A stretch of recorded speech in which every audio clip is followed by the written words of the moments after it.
नमस्कार। वैदिक एस्ट्रो केंद्र में आपका हार्दिक स्वागत है। मेरे प्रिय साथियों, आज हम जिस विषय पर आप सभी के साथ जो चर्चा करने जा रहे हैं, ये एक ऐसा विषय है कि जब भी हम इसको लेकर के वीडियो बनाते हैं और आपके सम्मुख आते हैं तो हमें भी बड़ी प्रसन्नता होती है, क्योंकि ये है राशि परिवर्तन। अब जिस ग्रह का ये राशि परिवर्तन है वो है शुक्र ग्रह। तो जब भी शुक्र ग्रह का राशि परिवर्तन होता है और हम आपके पास आते हैं उसको लेकर के कि भाई उसके विषय में जानकारी आपको देने के लिए कि आप 12 राशियों के ऊपर, 12 लगन राशि के जातकों के ऊपर शुक्र ग्रह के राशि परिवर्तन करने पर किस किस प्रकार के प्रभाव देखने में आएंगे, किस किस प्रकार के रिजल्ट्स आपको मिलेंगे उस दौरान जब तक वो उस राशि में रहेंगे। लेकिन साथियों, आज मैं थोड़ा सा निराशा के साथ आपसे बात कर रहा हूँ और उसके पीछे कारण एक ही है और कुछ नहीं है कि शुक्र जैसा ग्रह, जो कि मैं हमेशा जब बताता हूँ आपसे, शुक्र की बात करता हूँ जब, कि ये वैभव के कारक हैं, सुख और सुविधाओं के कारक हैं। जितनी भी जीवन में आपको सुख सुविधाएं मिलती हैं वो सब शुक्र के कारण मिलती हैं। जो भी आपको लग्जूरियस लाइफ आपकी होती है, जितनी भी, वो शुक्र देते हैं आपको। और डिपेंड इस बात पे करता है कि आपकी कुंडली में शुक्र की स्थिति कितनी मजबूत है। लेकिन साथियों, आज ये जो मैं बात करने जा रहा हूं है तो राशि परिवर्तन शुक्र ग्रह का, लेकिन जिस ये राशि में जा रहे हैं वो इनकी अपनी नीच की राशि है। तो अब ये जब जाएंगे उस राशि में तो ये अपनी नीच राशि में जाएंगे और वहां मैं बताऊंगा ये आपको अभी कि कब से कब तक रहेंगे ये। हालांकि नीच की राशि में होंगे, लेकिन एक अच्छी बात भी होगी कि एक इनका परम मित्र ग्रह और शुभ ग्रह इनके साथ होगा। तो कहीं ना कहीं जो इनके दुष्प्रभाव हैं या इनके अशुभ प्रभाव जो मिलने वाले हैं, उनमें निश्चित रूप से कुछ ना कुछ कमी जरूर आएगी। तो साथियों, यहां पर मैं आपसे यही कहना चाहूंगा कि आप में से जो भी देख रहे हैं मेरे वीडियो को और मुझे सुन रहे हैं, उनसे मेरा यह कहना है कि यदि आपकी कुंडली में, आपके नेटिविटी में, होरोस्कोप में भी शुक्र की स्थिति कमजोर है, या शुक्र फिर नीच की अवस्था में बैठे हैं, या शुक्र आपको अच्छे परिणाम देने की स्थिति में नहीं है आपकी कुंडली में, तो फिर आज हम जो बात करने जा रहे हैं शुक्र के विषय में, आप बहुत ध्यान से सुनिए। क्यों? क्योंकि आज हम आपको शुक्र से संबंधित वो कुछ सरल और आसान उपाय, रेमेडीज इसके अंत में बताएंगे कि आपको, क्योंकि शुक्र की स्थिति बहुत कमजोर हो रही है, होने जा रही है, और इतना ही नहीं होगा कि ये अपनी नीच की राशि में जाएं, इसी के साथ वो कहते हैं ना, करेला ऊपर से नीम चढ़ा, कि एक तो नीच राशि में जाएंगे और उसके एक हफ्ते बाद ये अस्त हो जाएंगे, कंबस्ट पोजीशन में चले जाएंगे। तो मतलब डबल डबल स्थिति खराब हो जाएगी, बहुत ज्यादा खराब स्थिति में आ रहे हैं शुक्र। तो इसलिए घबराने की आवश्यकता तो नहीं है। बस आपको हम बताएंगे पहले तो कि मेष से लेकर के मीन लगन राशि के जो जातक हैं, किस किस प्रकार के प्रभाव शुक्र के कारण उनको देखने को मिलेंगे। और जैसा कि मैं पहले ही आपसे इस विषय पे बात कर चुका हूं अभी कि शुक्र की स्थिति अच्छी नहीं होगी, तो नेचुरल है कि जब अच्छी नहीं होगी तो उनके द्वारा मिलने वाले परिणाम जो होंगे या रिजल्ट्स जो होंगे, वो भी हम उनको भी यही एक्सपेक्ट करेंगे कि वो भी अच्छे नहीं होंगे। लेकिन ऐसी कोई बात नहीं है। फिर मैं बोल रहा हूं एक बार दोबारा, घबराने की, परेशान होने की। अगर आपके कुंडली में भी ऐसी स्थिति है प्रिय साथियों, तो आप जो मैं उपाय बताऊंगा इस प्रोग्राम के अंत में शुक्र से संबंधित, तब तो आप उन उपायों को करेंगे तो निश्चित रूप से आपको उन परेशानियों से छुटकारा मिलेगा और बड़ी सुकून और शांति मिलेगी आपको। ये बड़े सटीक उपाय हैं जो हम आपको देंगे, तो आप ध्यान से सुनिए। जो अब आप ये हम आपके साथ चर्चा करने जा रहे हैं शुक्र ग्रह के राशि परिवर्तन और अस्त होने के विषय में।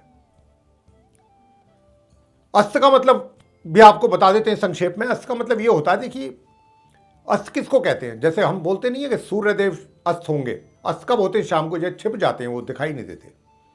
तो उदय का मतलब होता है, राइज करने का मतलब कि जब वो दिखाई देते हैं, सुबह को उदय होते जाते हैं सूर्यदेव, वो उदय स्थिति होती है, राइज कर रहे होते हैं। और सेट, सनसेट कब होता है? जब छिप जाता है सन, आपको दिखाई नहीं देता, उसको सनसेट कहते हैं। इसी प्रकार शुक्र भी अस्त हो जाएंगे, नहीं दिखाई, मतलब उनका अस्तित्व जो है एक तरीके से खत्म।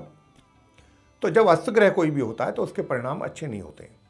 लेकिन आपको, जब मैं बार बार यही बात बोल रहा हूं कि आप मेरी बात सुन करके परेशान ना हो, घबराएं ना, तनाव में ना आए, टेंशन में ना आए। मैं आपको कुछ बढ़िया और मजबूत रेमेडीज दूंगा, बहुत सरल और आसान।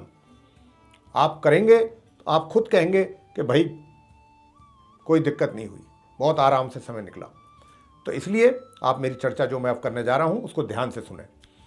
तो प्रिय साथियों, शुक्र ग्रह दिनांक 24 सितंबर, दिन शनिवार होगा और तिथि होगी उस दिन चतुर्दशी। उस दिन रात्रि को 9:03 पर ये अपनी शत्रु राशि सिंह से निकलेंगे। अभी ये सिंह राशि में चल रहे हैं, यहां से इनका निकलना होगा 24 सितंबर को।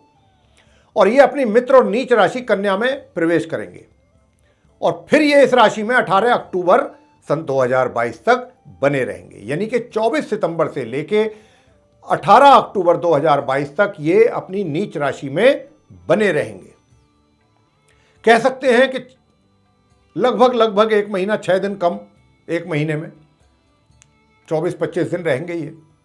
और इस अवधि में ये 24 सितंबर से 2 अक्टूबर तक, 24 सितंबर से जब ये जाएंगे नीच राशि में, तब से लेकर 2 अक्टूबर तक ये उत्तरा फाल्गुनी नक्षत्र में रहेंगे, जो इनका शत्रु ग्रह का नक्षत्र है, सूर्य का। और उसके बाद ये 13 अक्टूबर तक चित्रा नक्षत्र में रहेंगे, जो इनके समग्रह मंगल का है। और इसके बाद जो है ये रहेंगे फिर अपने आगे का जो नक्षत्र होगा वो चंद्रमा का नक्षत्र है, उसमें ये संचार करेंगे। तो इस प्रकार ये अपने समग्रह के नक्षत्र में रहेंगे कुछ समय शत्रु ग्रह के में रहेंगे, और कुछ थोड़ा बहुत समय ये निकालेंगे अपने समग्रह में। बाकी तो शत्रु ग्रहों के नक्षत्र में ही इनका समय निकलेगा, जैसे कि चंद्रमा के में या फिर सूर्य में, और समग्रह मंगल के में निकलेगा। तो ये 3 ग्रहों के नक्षत्र में रहेंगे। तो ऐसा नक्षत्र में भी इनकी स्थिति कोई ज़्यादा अच्छी या बेटर नहीं कही जा सकती, वहां पर भी। तो अब क्या है कि इस राशि में इनका साथ अपने मित्र ग्रह, जैसा मैंने कहा था शुरू में कि जब ये नीच राशि में जाएंगे, अपनी मित्र, कहने को तो इनकी मित्र राशि है ये कन्या राशि, लेकिन वो इनकी नीच राशि भी है। तो अच्छी बात ये होगी, प्लस पॉइंट ये होगा कि जब ये कन्या राशि में प्रवेश करेंगे 24 सितंबर को, तो वहां पर इनका साथ अपने परम मित्र ग्रह बुध के साथ भी होगा, जो कन्या राशि के स्वामी है। वो अपनी उच्च राशि में मौजूद होंगे, तो अपने परम मित्र बुध के साथ भी रहेंगे ये, और परम शत्रु सूर्य के साथ भी वहां पर संबंध बनेगा इनका नीच राशि में। तो ये स्थिति रहेगी। लेकिन 1 अक्टूबर को शुक्र जो है, 1 अक्टूबर 2022 को ये पूर्व में अस्त हो जाएंगे। यानी कि 24 सितंबर को ये नीच राशि में जाएंगे और 1 अक्टूबर को ये अस्त भी हो जाएंगे। और फिर ये 25 नवंबर को जाकर के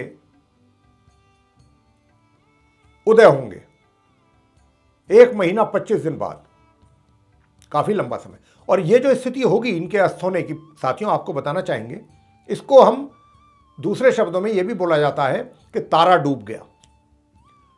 और आप में से काफी जातकों को यह बात या दर्शकों को पता होगी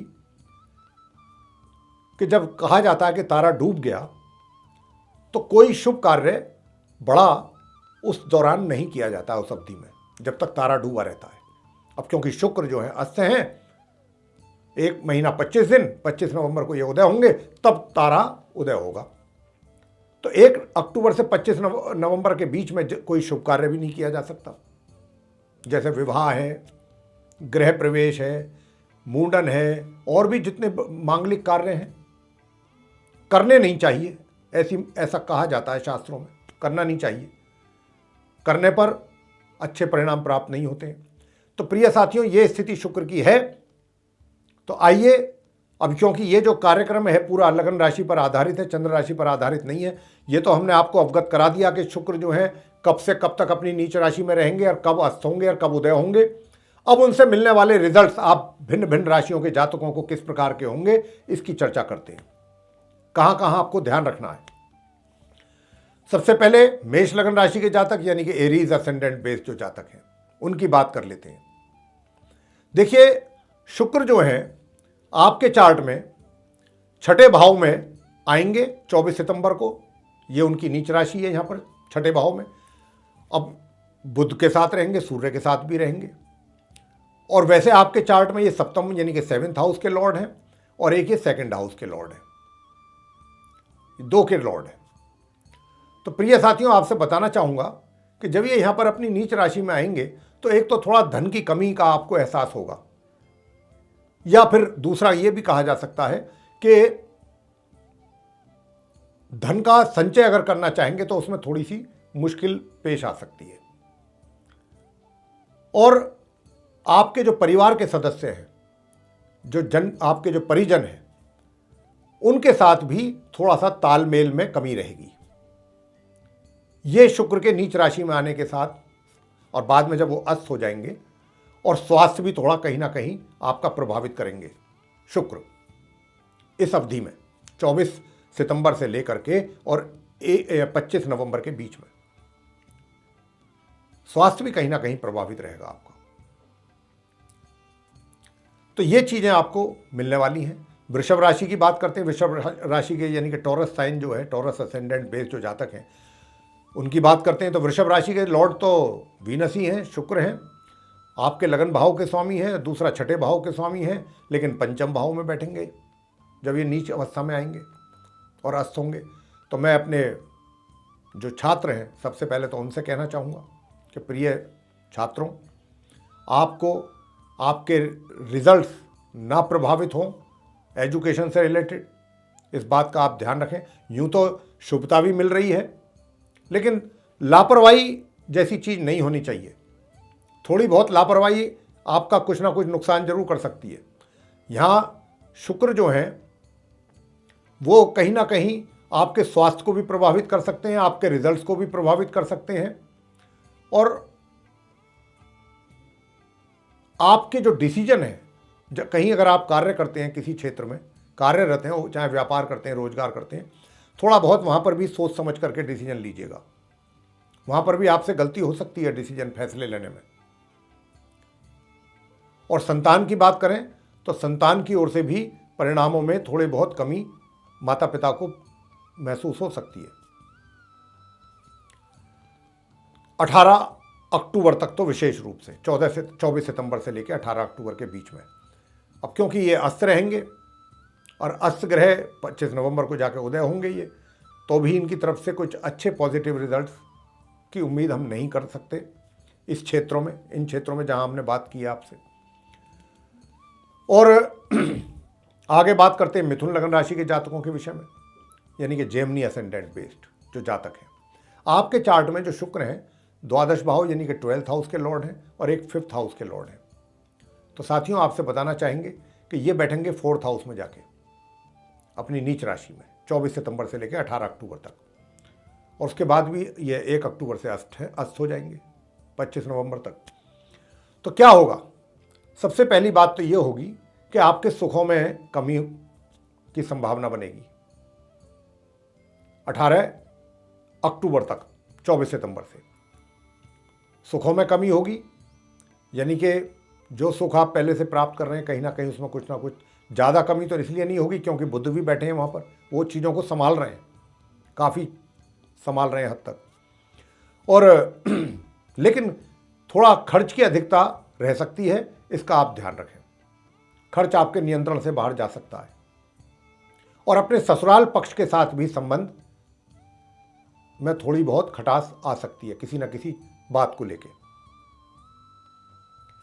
कर्क लगन राशि के जो जातक हैं, कैंसर असेंडेंट बेस जो जातक हैं, आपके चार्ट में जो शुक्र हैं वो 11th हाउस के लॉर्ड हैं और एक हैं 4th हाउस के लॉर्ड, और बैठेंगे कहाँ है जाकर के ये 3rd हाउस में, नीच राशि में 24 सितंबर से लेकर 18 अक्टूबर तक, और 1 अक्टूबर को ये अस्त भी हो जाएंगे। तो एक तो आपके अंदर थोड़ा बहुत आलस्य जरूर आएगा, एनर्जी लेवल आपका थोड़ा लो रहेगा, आपको ऐसा लगेगा जैसे कि काम करने में इच्छा नहीं लगेगी, आपकी इच्छा नहीं करेगी, कुछ इस तरीके का होगा, काम करने से दिल आपका हटेगा, ऐसी स्थिति रहेगी। और साथियों थोड़ा बहुत जो आपके जो सुख सुविधाएं हैं उसमें भी कमी का आपको एहसास होगा, और आपकी इनकम में भी आपको कमी का एहसास होगा थोड़ा, या तो आपको थोड़ा आने में डिले होगा, इनकम जो समय पर मिलना चाहिए, आय होनी चाहिए, जो धन आना चाहिए आपके पास टाइम से, या तो वो डिले हो करके आए या उसमें रुकावट, इस तरीके की स्थिति बनेगी। और आपके मित्रों के सहयोग में भी आपको कमी का एहसास होगा, बड़े भाई बहनों की ओर से भी सहयोग में कमी रहेगी। सिंह राशि, सिंह लगन राशि के जो जातक हैं, लियो असेंडेंट बेस जातक, उनका कैसा रहेगा? आपके चार्ट में जो शुक्र हैं वो 10वें भाव के स्वामी हैं साथियों, और दूसरा जो घर है उनका वो 3rd हाउस है, उसके लॉर्ड हैं। तो आपको मैं बताना चाहता हूं कि ये जो 2 घर हैं इनके लॉर्ड होकर के ये कहाँ बैठेंगे जाकर के? 2nd हाउस में बैठेंगे जाकर के, नीच अवस्था में।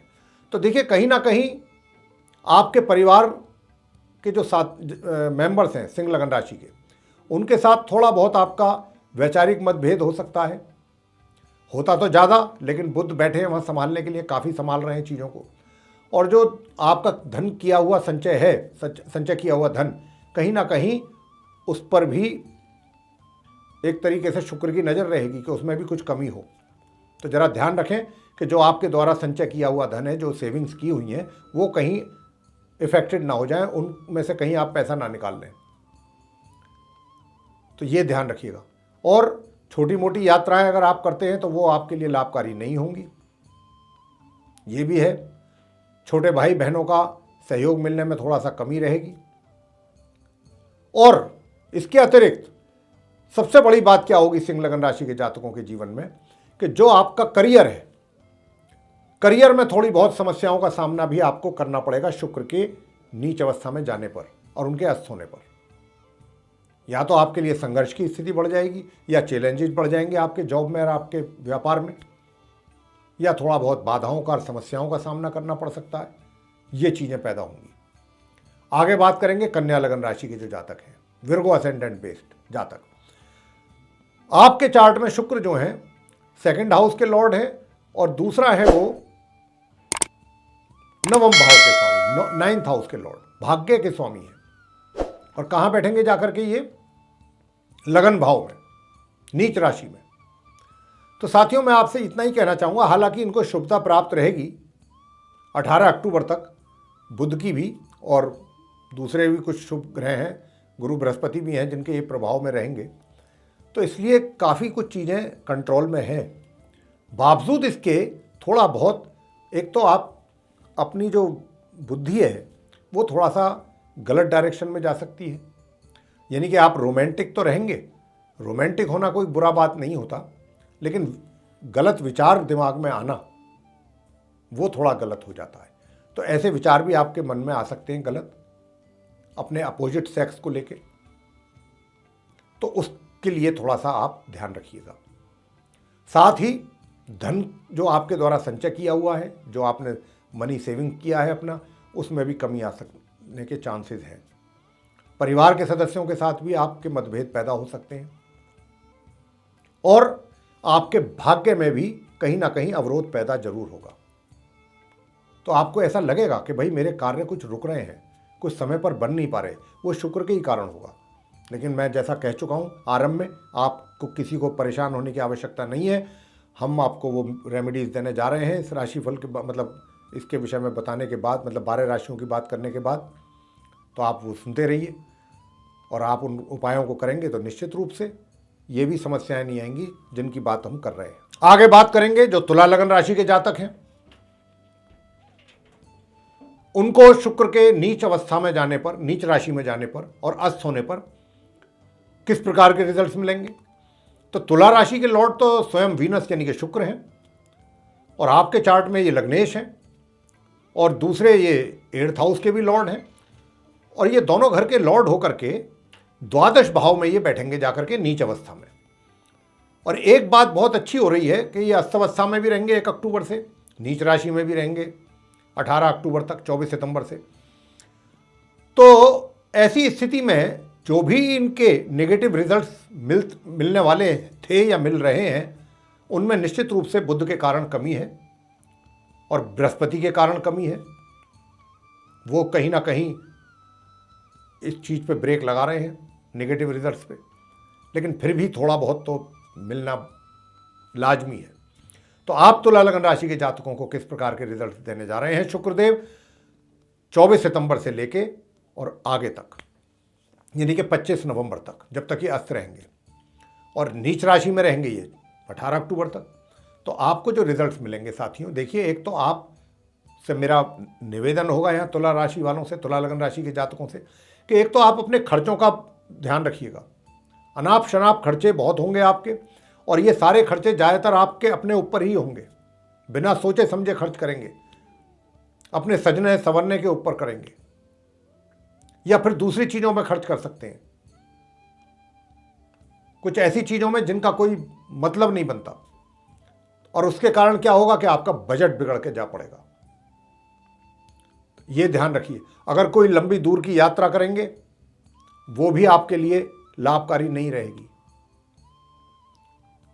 हाँ, इतना जरूर है कि कुछ ना कुछ आपको जो है ये आपके व्यवसाय में या आप जो रोजगार में हैं वहाँ पर थोड़ा बहुत ये कुछ होगा, अच्छी तरक्की आपकी हो सकती है। लेकिन जो तरक्की होगी, कहने को तरक्की होगी, लेकिन उसके देख करके आप पूरी तरह से उसके कारण सेटिस्फाई हों, ऐसा जरूरी नहीं है।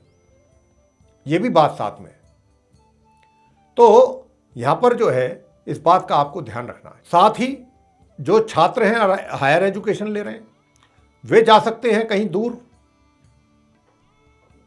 पढ़ाई करने के लिए। जो बाकी की पढ़ाई अगर कहीं हायर स्टडीज़ आप करना चाहते हैं कहीं दूर जा करके, तो वो जा पाएंगे आप। लेकिन उसके लिए भी क्या होगा, खर्चा अधिक होगा, आपका खर्चे की अधिकता रहेगी। तो ये चीज़ आपके साथ थोड़ा सा रहेगा। अब आगे बात करेंगे वृश्चिक लगन राशि के जातकों के विषय में। स्कॉर्पियो असेंडेंट जो जातक हैं बेस्ड, आपके चार्ट में शुक्र जो हैं वो सप्तम यानी कि 7th हाउस के लॉर्ड हैं, और दूसरे हैं वो 12th हाउस के लॉर्ड।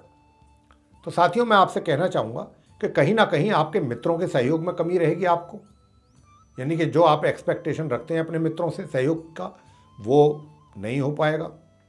बड़े भाई बहनों की ओर से सहयोग जो मिलना था, कहीं ना कहीं उसमें भी कुछ ना कुछ कमी का एहसास आपको जरूर होगा। सहयोग तो मिलेगा लेकिन कमी रहेगी। इसी प्रकार मित्रों पर भी पूरा भरोसा ना करें तो ज़्यादा अच्छा है। और जो वैवाहिक जीवन है आपका, उसमें सुखों में भी कहीं ना कहीं आपके कमी रहेगी। तो इस प्रकार के हालात आपके रहेंगे। और जहां पर भी यानी कि आप कोई धन का कहीं इन्वेस्टमेंट करना चाहते हैं, कोई पैसा इन्वेस्ट करना चाहते हैं, सोच समझ के करें। कहीं ऐसा ना हो कि जल्दबाजी में पैसा इन्वेस्ट कर दें, उसका बाद में कोई रिटर्न ही ना मिले। ये ध्यान रखिए। आगे बात करेंगे धनु लगन राशि के जो जातक हैं, सैजिटेरियस असेंडेंट बेस्ड जातक, उनके विषय में। देखिए, आपके चार्ट में शुक्र जो हैं वो 6ठे भाव के स्वामी हैं, यानी कि 6th हाउस के लॉर्ड हैं, और दूसरे हैं वो एकादश यानी कि इनकम के घर के लॉर्ड, और वो बैठेंगे आपके 10th भाव में नीच अवस्था में। तो कहीं ना कहीं आपके कारोबार या जो रोजगार है उसमें भी वो कुछ ऐसी सिचुएशन क्रिएट करने की कोशिश करेंगे कि जो आपके लिए थोड़ा परेशानी का कारण बन जाए। हालांकि मैं बार बार यही बात बोल रहा हूँ हर राशि की बात करते हुए कि ये तो नहीं चाहते कि आपको अच्छे रिजल्ट दें जहाँ पर बैठे हुए हैं ये, क्योंकि नीच अवस्था में है और 1 अक्टूबर से ये फिर अस्त भी हैं। शत्रु आपके ऊपर हावी होने की कोशिश करेंगे, उनसे सावधान रहिए, आपका कुछ नुकसान करने की कोशिश कर सकते हैं। और कोर्ट कचहरी में अगर कोई मुकदमा आदि चल रहा है आपका कोई कानूनी, उसमें आपको हार का मुख देखना पड़ सकता है। धनु लगन राशि के जातकों से कह रहे हैं। और करियर में भी आपके थोड़ा सा ये सिचुएशन को चैलेंजिंग बनाने की कोशिश करेंगे, वो अलग बात है कि कुछ बुध बृहस्पति के कारण मामला थोड़ा सा दबा रहेगा, लेकिन शुक्र के कारण तो स्थिति वो इस प्रकार के रिजल्ट्स आपको देना चाहते हैं जैसे मैंने आपसे कहा है। जहां तक इनकम का प्रश्न आ जाता है, इनकम को लेकर के भी कमी, धन के आगमन में कमी, धन के आगमन में कमी और समय पर धन का आगमन ना हो पाए, इस बात का भी है समस्या। तो ये इस तरीके के रिजल्ट्स आपको मिलने की संभावना बन रही है शुक्र के कारण। आगे करेंगे बात जो मकर लगन राशि के जातक हैं, यानी कि कैप्रिकॉर्न असेंडेंट बेस जो जातक हैं, उनका कैसा रहेगा। देखिए, आपके मकर लगन राशि के जातकों के चार्ट में जो शुक्र हैं वो आपके करियर के लॉर्ड हैं 10th हाउस के, और दूसरे हैं वो 5th हाउस के। बहुत अच्छे शुभ घरों के लॉर्ड हैं आप मकर लगन राशि के जातकों के शुक्र, लेकिन ये बैठेंगे भाग्य भाव में नीच अवस्था में, तो भाग्य में कमी जरूर करेंगे यहाँ पर बैठ करके। हालांकि बुध भी बैठे हैं भाग्य के स्वामी वहाँ पर उच्च की राशि में, अपने ही घर में, अपनी राशि में, तो उनकी ओर से चीज़ें काफ़ी कंट्रोल में रहेंगी, लेकिन अपनी तरफ से ये भी भाग्य में कमी करने की पूरी शुक्र की कोशिश रहेगी। और आपका जो करियर है वो भी कहीं ना कहीं उसकी गति भी धीमी होगी प्रोग्रेस की, यानी कि सफलता, उन्नति, प्रोग्रेस जो भी हम कह सकें, इस तरीके के जो शब्द हैं उनमें कहीं ना कहीं कमी, और आपको अपने कार्य क्षेत्र से संबंधित अत्यधिक परिश्रम के बावजूद रिजल्ट्स थोड़ा उम्मीद से नीचे, ऐसे रिजल्ट्स की संभावना बन रही है। जहाँ तक छात्रों का प्रश्न है, छात्रों को भी अपने एजुकेशन से रिलेटेड जो परिणाम उनको मिलने चाहिए निश्चित रूप से उसमें भी कमी रहेगी। यानी कि दूसरे शब्दों में ये भी कह सकते हैं कि आप छात्रों के रिजल्ट्स भी प्रभावित हो सकते हैं, इसकी भी काफ़ी संभावना है मकर लगन राशि के जो है छात्र, स्टूडेंट्स। और अब बात करते हैं कुंभ लगन राशि के जातकों के विषय में। एक्वेरियस असेंडेंट बेस जो जातक हैं, आपके चार्ट में शुक्र जो है वो 4th भाव यानी 4th हाउस के लॉर्ड हैं, और एक 9th हाउस के लॉर्ड हैं, यानी कि भाग्य भाव के स्वामी हैं और दोनों शुभ घरों के स्वामी हैं। और बैठेंगे ये कहाँ, 8th हाउस में बैठेंगे, अपनी नीच राशि में अस्त होकर के बैठेंगे। 1 अक्टूबर से अस्त हो जाएंगे 25 नवंबर तक, और 24 सितंबर से लेके 18 अक्टूबर तक ये अपनी नीच राशि में रहेंगे। तो क्या करेंगे ये, देखिए, सबसे पहली बात तो ये है कि कहीं ना कहीं आपके स्वास्थ्य को ये प्रभावित करने की कोशिश करेंगे, हेल्थ और सुखों में भी कहीं ना कहीं कमी करेंगे आपके। और सुखों में कमी करने के साथ साथ जो घर के बुजुर्ग हैं उनकी ओर से भी कहीं ना कहीं आशीर्वाद में कमी आपको जरूर होगी, और भाग्य का भी पूरा सहयोग आपको मिल पाए ये भी संभव नहीं लगता, इसमें भी कमी रहेगी। और भाग्य के बिना कोई कार्य पूरा होता नहीं है, तो भाग्य के सहयोग में कमी, भाग्य का साथ कम मिल पाएगा क्योंकि शुक्र हैं। कम तो इसलिए कह रहे हैं क्योंकि वहाँ पर बुध और बृहस्पति संभाल रहे हैं चीज़ों को, वरना अगर बुध बृहस्पति का साथ नहीं होता इनके तो ये काफ़ी कुछ नुकसान करते, क्योंकि उनकी अपनी खुद की स्थिति इतनी खराब हो चुकी है, नीच की अवस्था में, ऊपर से अस्त हो गए, क्या करेंगे, अच्छे रिजल्ट की तो उम्मीद कर ही नहीं सकते उनसे। अंत में बात करेंगे मीन लगन राशि के जातकों के विषय में, यानी कि जो पाइसिस असेंडेंट बेस जातक हैं। साथियों, आपसे कहना चाहेंगे कि आपके चार्ट में जो शुक्र हैं 3rd हाउस के लॉर्ड हैं और एक 8th हाउस के लॉर्ड हैं, दोनों ही अशुभ घर हैं जिनके ये लॉर्ड हैं आपकी कुंडली में। और कहाँ बैठेंगे ये जाकर के, ये बैठेंगे 7th हाउस में नीच राशि में, और 1 अक्टूबर से फिर अस्त हो जाएंगे 25 नवंबर तक। तो ये यहाँ पर रहेंगे। यूँ तो बृहस्पति का शुभ प्रभाव बना रहेगा, लेकिन इनकी ये क्या करेंगे, अपने घरों से संबंधित आपको बैड इफेक्ट्स देंगे जब तक ये इस स्थिति में रहेंगे, अस्त में और नीच अवस्था में। तो क्या होगा, छोटी जो यात्राएं होंगी दूरी की, वो आप ना करें तो ज़्यादा अच्छा है, वो नुकसानदायक साबित हो सकती हैं। छोटे भाई बहनों का सहयोग मिलने में कहीं ना कहीं कमी, या छोटे भाई बहनों के साथ मतभेद पैदा हो सकता है। और यदि आप राइटर हैं, पब्लिशर हैं, उपन्यासकार हैं, कुछ ऐसे हैं, तो क्या होगा, तो ये होगा कि भाई आपको जो है अच्छे रिजल्ट्स की उम्मीद नहीं रखनी चाहिए इस पीरियड में। शुक्र आपको अच्छे रिजल्ट नहीं देंगे पॉजिटिव। पराक्रम में कमी आपके करेंगे शुक्र, आप थोड़ा आपका जो एनर्जी लेवल है वो लो रहेगा। कुछ ऐसी शुक्र स्थिति पैदा करेंगे। और थोड़ा बहुत रोग और बीमारियों से भी आपका आमना सामना हो सकता है, यानी कि स्वास्थ्य हेल्थ भी आपकी प्रभावित हो सकती है, इसकी भी अच्छी संभावना है। और इसके अतिरिक्त जो आपका वैवाहिक जीवन है, वैवाहिक जीवन में भी ये खलल पैदा करने की कोशिश करेंगे, हालांकि कर नहीं पाएंगे पूरी तरह से, क्योंकि वहाँ गुरु बृहस्पति और शुक्र वहाँ पर मौजूद हैं। तो इसलिए परेशान होने की आवश्यकता नहीं है आपको वहाँ पर। लेकिन वहाँ भी कोशिश इनकी रहेगी कि आपके वैवाहिक जीवन को भी ये प्रभावित करें किसी ना किसी रूप में। ज़रूर थोड़ा बहुत तो जरूर करेंगे, लेकिन गुरु बृहस्पति और बुध संभाल रहे हैं और वो संभालेंगे। तो ऐसी स्थिति बनेगी साथियों। आप 12 लगन राशि के जातकों के विषय में मैंने बताया है। अब मैं आपको वो उपाय बताने जा रहा हूं शुक्र से संबंधित, कि जिन जातकों की अपनी कुंडली में भी शुक्र की स्थिति सही नहीं है वो तो जरूर करें ये उपाय। और अगर सभी करेंगे आप तो बहुत ही अच्छी बात है, कोई बात ही नहीं, फिर तो करें तो सभी अच्छा रहेगा। देखिए, एक तो लक्ष्मी माँ की पूजा करें, सबसे पहला उपाय। पूरे जब तक ये नीच अवस्था में है और जब तक ये अस्त है तब तक आप माँ लक्ष्मी की पूजा करें। लक्ष्मी सूक्त का पाठ कर सकते हैं, लक्ष्मी स्तोत्र कर सकते हैं, ये आप कर सकते हैं। माँ लक्ष्मी जी की आरती करें, ये आप करिएगा। और सफ़ेद चीज़ों का, जो खाद्य पदार्थ हैं खाने वाली, ऐसी चीज़ों का आप दान करें। और सबसे बड़ी बात, दान करें किसको? ब्राह्मण को नहीं करना ये दान, किसी भी मंदिर के जो पुजारी हैं, पंडित जी हैं, उनकी जो धर्म पत्नी है उनको देना है। सफ़ेद वस्त्रों का उपयोग अधिक करें पहनने में। और मैंने जो कहा कि खाद्य पदार्थ जैसे कि सफ़ेद मिठाई होगी, जैसे कि बर्फ़ी है, दूध है, दही है, घी है, इस तरीके की चीज़ को। और अगर गाय की सेवा आप करेंगे निरंतर, नित्य प्रतिदिन, तो बहुत ही शुभ फलों की प्राप्ति होगी। और यदि गाय को आपने अपने हाथों से लगातार रोटियां और रोटी पर दरी सी घी रख करके और सफ़ेद मिठाई रख करके आप भोजन करने से पहले गाय की सेवा करते हैं, तो समझ लीजिए कि शुक्र जो हैं आप पे, बजाय इसके कि वो नेगेटिव रिजल्ट्स हैं, आपको पॉजिटिव रिजल्ट्स में कन्वर्ट हो जाएंगे। गाय की सेवा करेंगे जैसा हमने बताया उस तरीके से। छोटी छोटी कन्याएं जो होती हैं उनको भी आप कुछ, जैसे सफ़ेद मिठाई है, छेने की मिठाई है, मावे की मिठाई है, ये दे सकते हैं खाने के लिए।